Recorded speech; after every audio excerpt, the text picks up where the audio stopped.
really quickly. So the first step is that we're going to define Python functions to be able to calculate the equations for parts A, B, and C that I showed you here. So A would be the time to node, B would be peak concentration, and part C would be the plume dimensions themselves.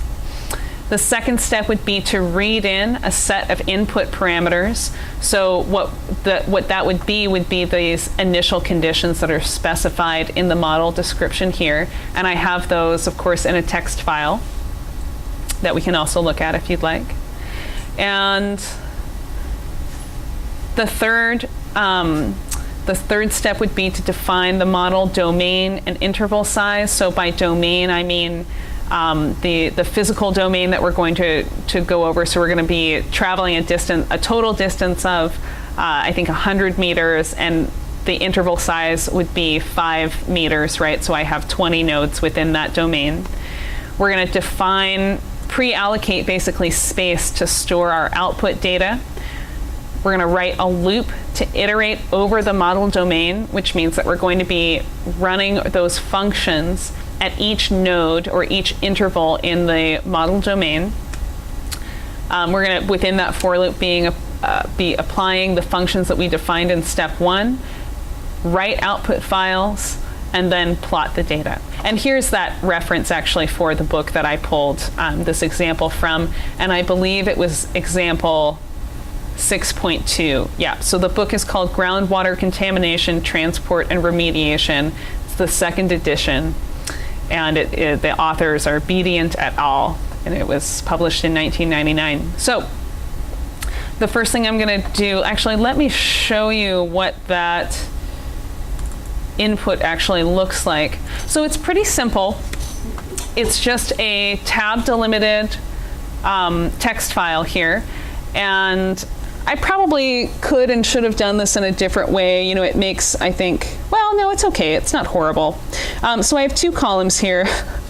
One column is a column of strings representing the name of each parameter, and the other column is the value associated with that parameter. I think, you know, it's more common to do this so that each of these individual parameters would be columns. It actually would have been much easier to read in if I had set it up that way, but I think when I was conceptualizing this, I wanted to demonstrate how to use regular expressions. So this would be an example. So we'll actually, no, I don't want to cancel that. So actually we'll look at how to use regular expressions. Does anybody know what a regular expression is? Yeah, I use them. Okay, yeah, so Bulbul and Frank both use regular expressions. Do you guys, you know, I can talk a little bit about it too, but do you guys have any sort of anecdotal experience that you'd like to share about working with regular expressions? Or you're like, no, it was a nightmare? It's like working with VI. Like, it's just a pain to learn it. It's a pain to learn it, but after that it's good. I think you could say that about programming in general, right? Or any new technical task. So regular expressions are a way of reading in strings, right? So we talked about strings. It's a particular data type that would be represented by a combination of characters and character representations of numbers, right? Possibly, or just characters. Characters being like A, B, C, whatever, right? So when you're using regular expressions, what you're really often what I'm trying to do with regular expressions, and what we'll do here is you're trying to search a string to see if you have a match, right? So one example of a regular expression would be, you know, oftentimes you're reading in a bunch of data. Like, let's say you're reading in a bunch of different emails and you're looking for which email has a phone number in it. So we know the format of a phone number, right? You generally have open parenthesis, 3-digit area code, close parenthesis, 3 numbers, a little dash sign, and then 4 more numbers, right? So that's kind of a formula for a phone number. So what I could do is I could write a regular expression that says, look for this particular pattern of characters, not necessarily look for 503, well, I was about to say my own phone number. not necessarily the exact numbers themselves, but letting the computer know, look for combinations of numbers and characters in this particular pattern. So that's what a regular expression is. So what we're going to do is we're going to use regular expressions to be able to look for each of those different parameter values so that we can assign it to a variable. And I'll walk you guys through that right now.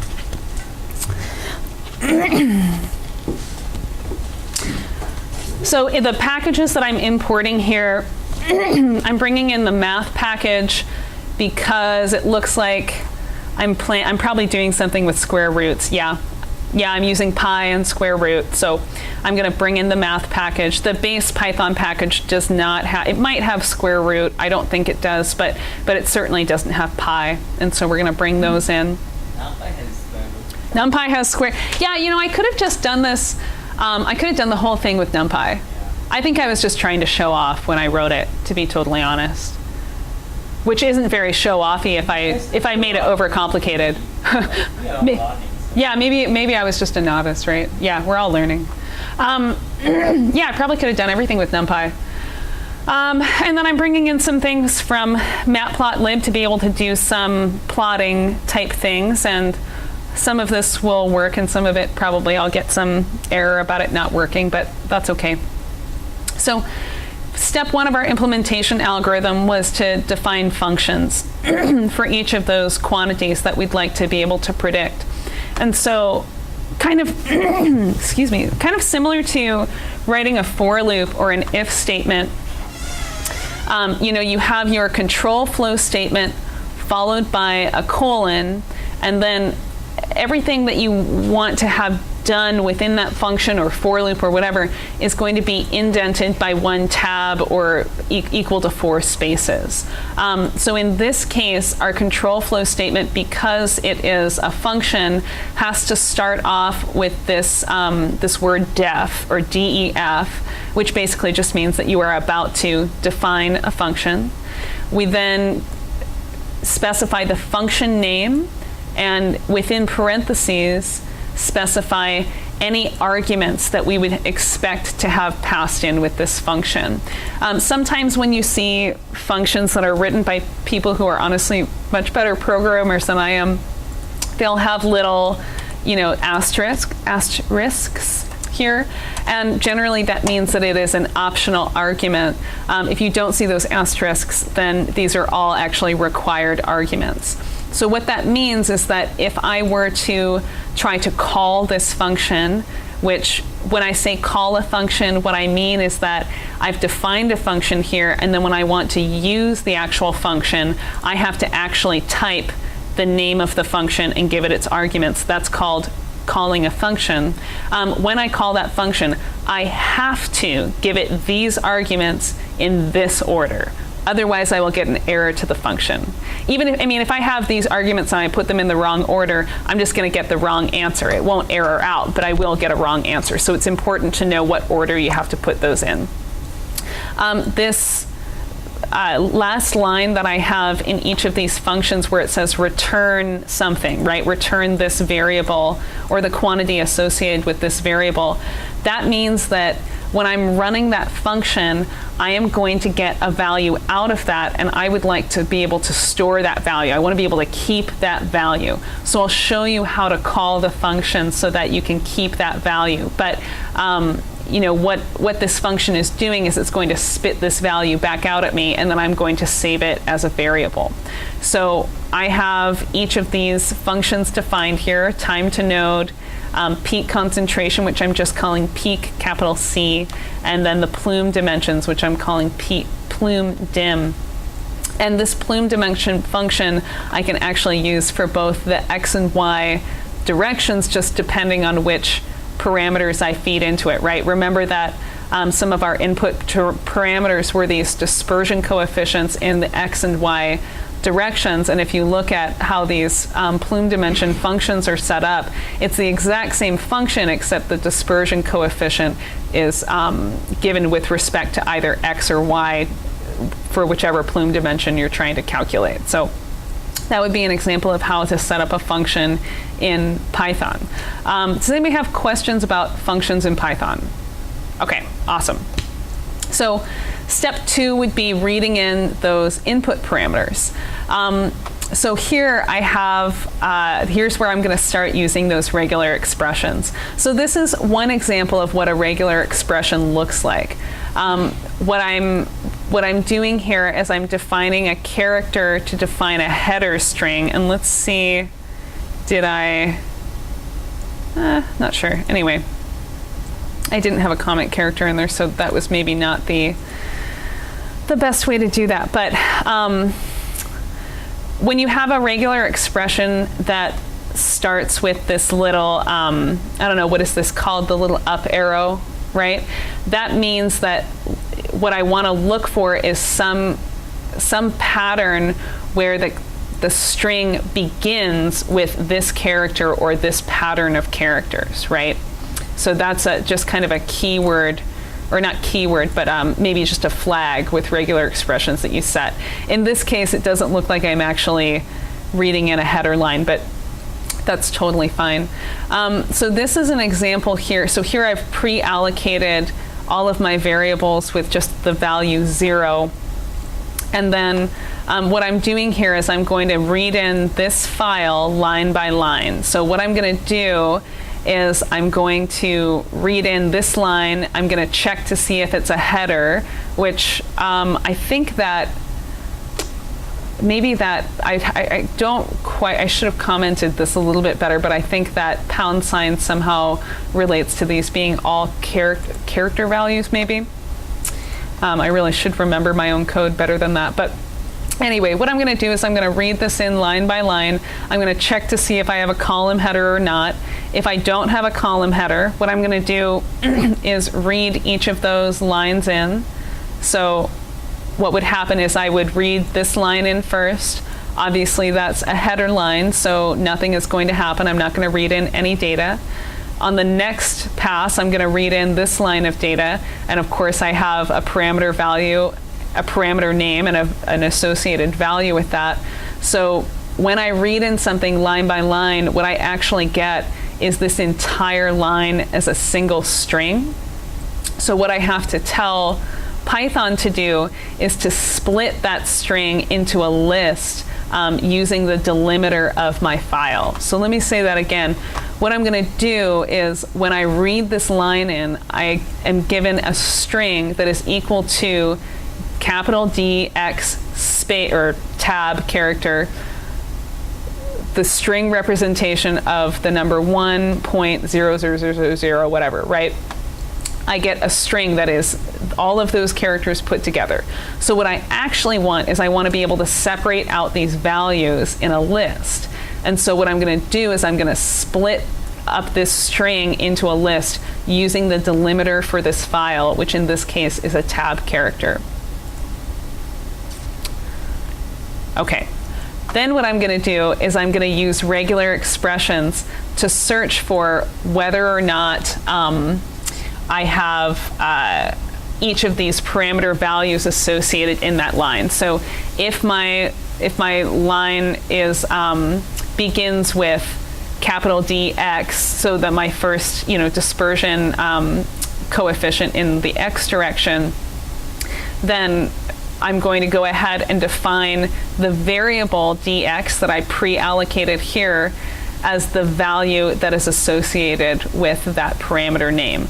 So remember, I defined a list here of that string, right? So I have a list that where the first or the 0th index is equal to the parameter name, and the second value, or the first or the index 1, I should say, is equal to the value associated with that parameter.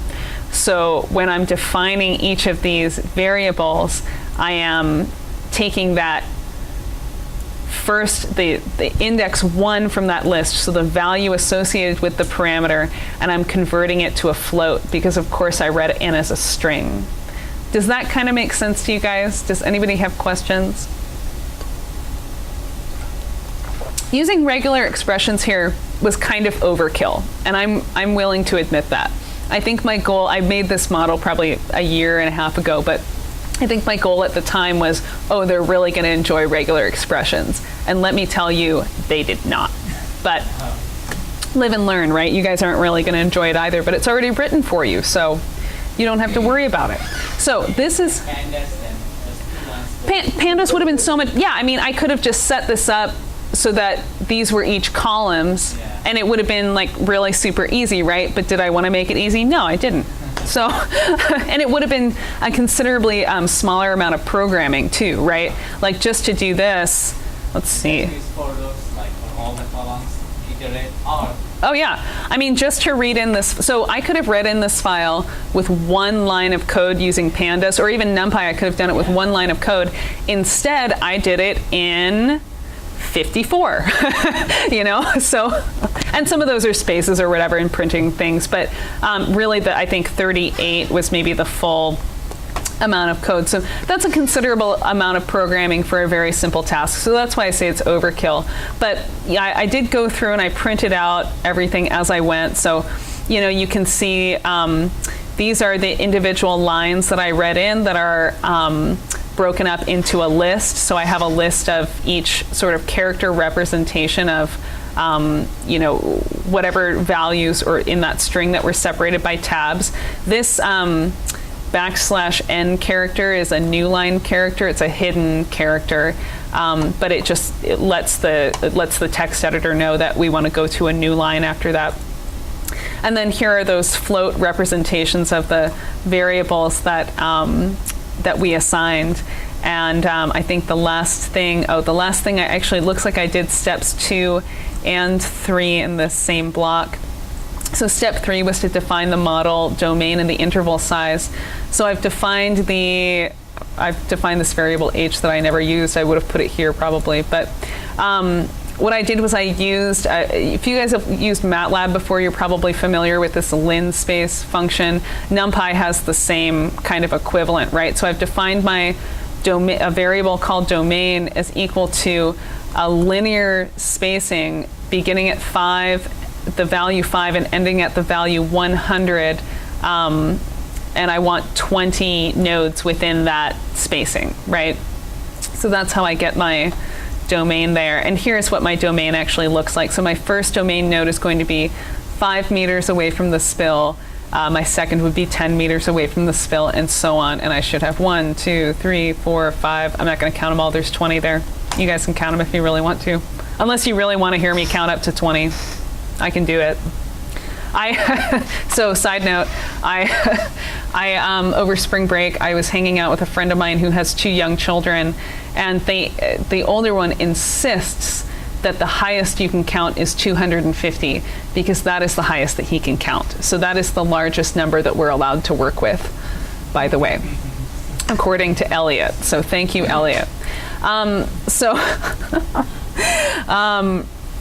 Let's see here. Okay, so now what we're actually going to do is step 4 was defining or those vectors to store, or really a list in Pythonic sense, but defining spaces to store that output data, because we're going to be performing calculations in a for loop, and calculations done within a for loop are local to that loop, so we want to be able to save that data. So we pre-allocate an empty space to do that. So now what I'm going to do is I'm actually going to iterate over the model domain, and I'm going to apply those functions at each step within that model domain, right? So here's what I mean by calling a function.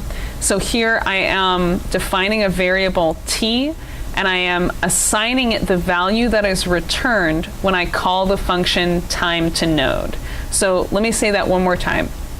I have defined a variable t, and I am assigning to that variable the value that is returned to me when I call the function time to node. So let's look at that function one more time. So here's that function time to node. I am expecting these 3 arguments. I calculate the the quantity here, and I return that quantity. And here I am calling that function and assigning the returned value to this variable t. And I'm then going to store that value in the empty list that I defined, simply just by appending it to the list. And I'm going to do this for each of my predictions for this model, right? The time to node, peak concentration, and then those plume dimensions. And so in this, that's what this cell does here, is it will go through, and I've printed out all of the different values. So, you can see here that obviously these values are on quite different scales, right? I have my peak concentration is in the thousands or tens of thousands, it looks like, depending on, thousands, and then going down to hundreds as it moves further away. So this would be the output at 5 meters from the spill, 10 meters from the spill, and so on until 20 meters from the spill. So we can see that the peak concentration decreases with increasing distance from the spill site. And then, down here, again, this is absolute overkill. I'm writing this, the output from each prediction of interest to a file. I think when I was writing this, I was writing it for use with a piece of software that expected to have fixed width files, which is kind of, it's a file type that's a little bit of a holdover from an earlier time. This is absolute overkill, right? So generally you can just write a delimited file. You can use pandas to do that. I have examples, I think, in week 1 to show you how to do that. But if you were interested in how you would go about writing a fixed width file, this is how you would do it. So a fixed width file means that instead of each column of data being separated by a delimiter that the computer recognizes, oh, this is what's going to let me know it's a new column, instead a fixed width file says each column will be 6 characters long or 12 characters long or whatever, right? And that's how the computer knows how to separate data into different columns. That's a very kind of Fortran-y kind of thing to work with. Do you know what I mean? Like Fortran, the language. So that's a very, I believe that's a holdover from Fortran. I could be totally wrong with that. Bart, you're looking at me like you know. No. Oh, okay.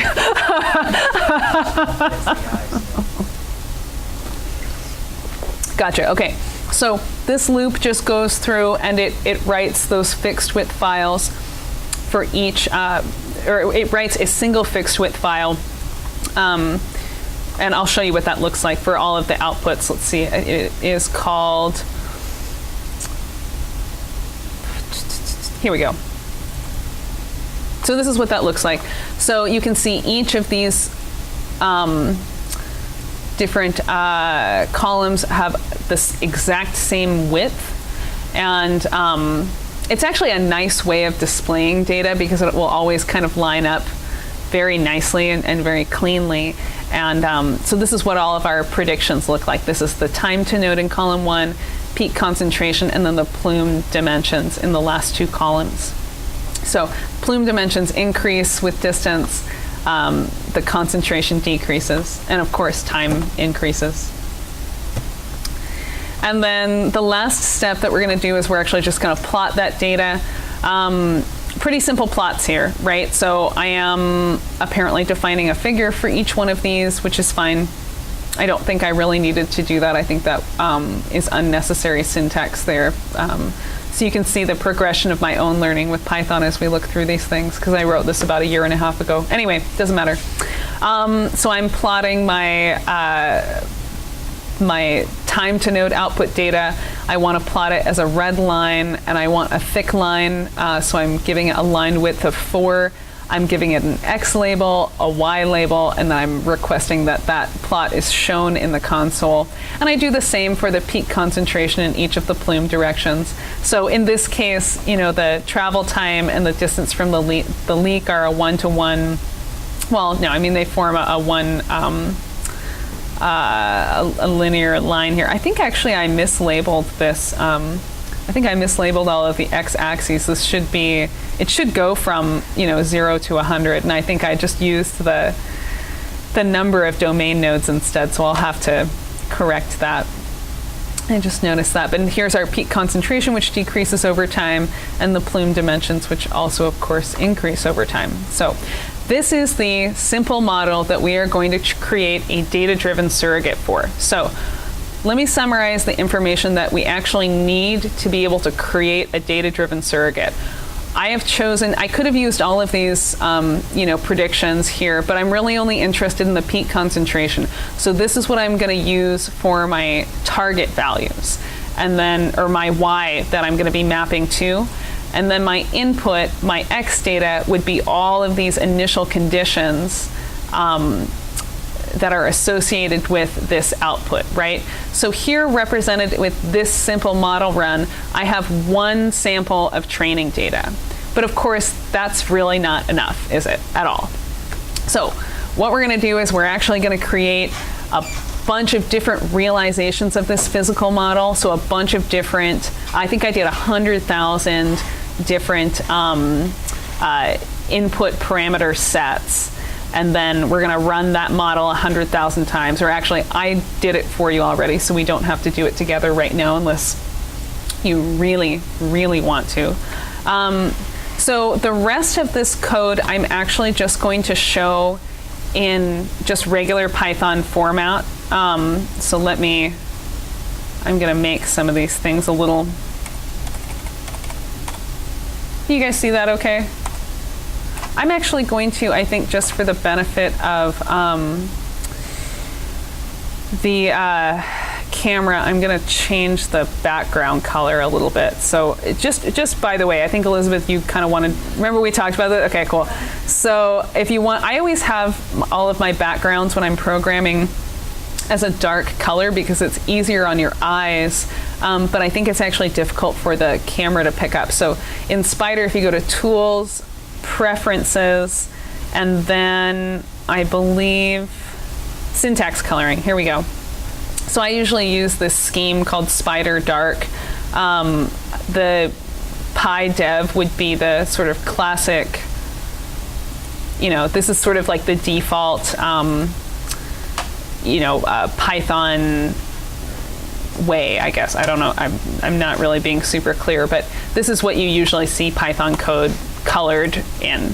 Okay, so what I have here, I have 3 more scripts that we're going to go through, and I won't go through these in quite as much. Well, I might go through them in some detail, but I really wanted to make sure that everybody understood the physical model and some just nitpicky coding things. So that's why I went through that one in more detail. But so really, what we're going to do is, let me show you guys here we go, the inputs here.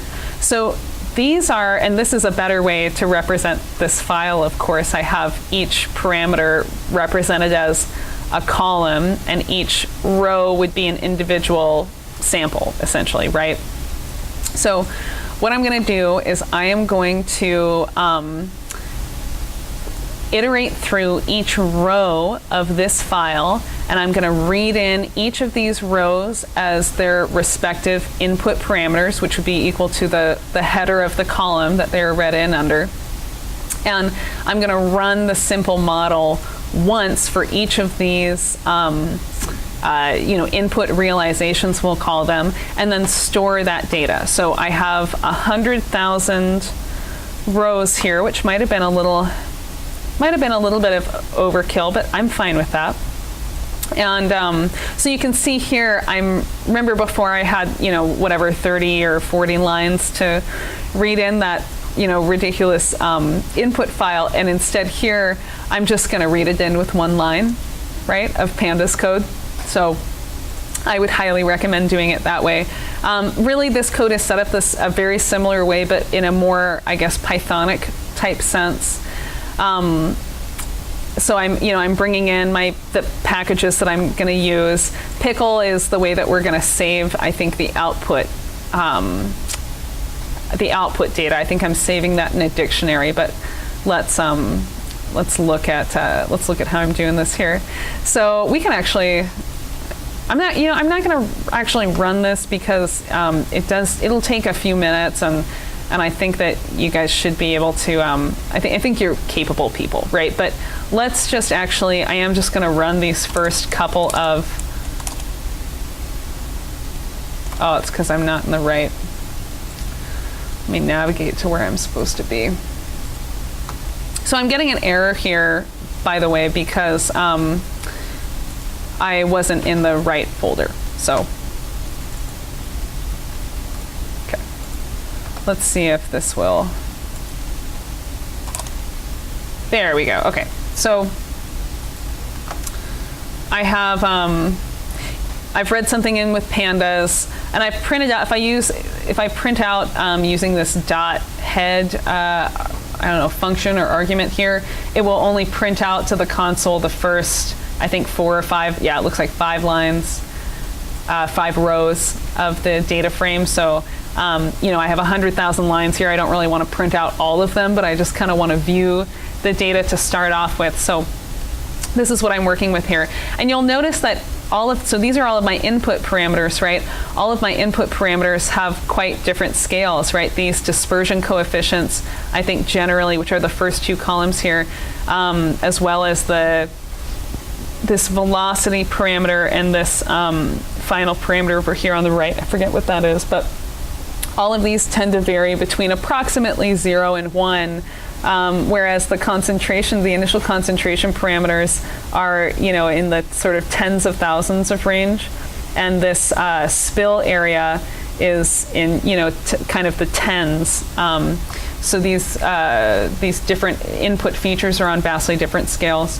And this is just another way of reading through this file line, or not really reading through the file, but, you know, iterating through this data frame I read in, line by line, and defining a variable for each of these inputs based on the column in which it's located.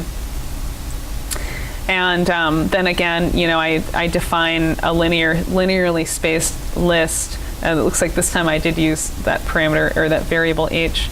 I define the domain here.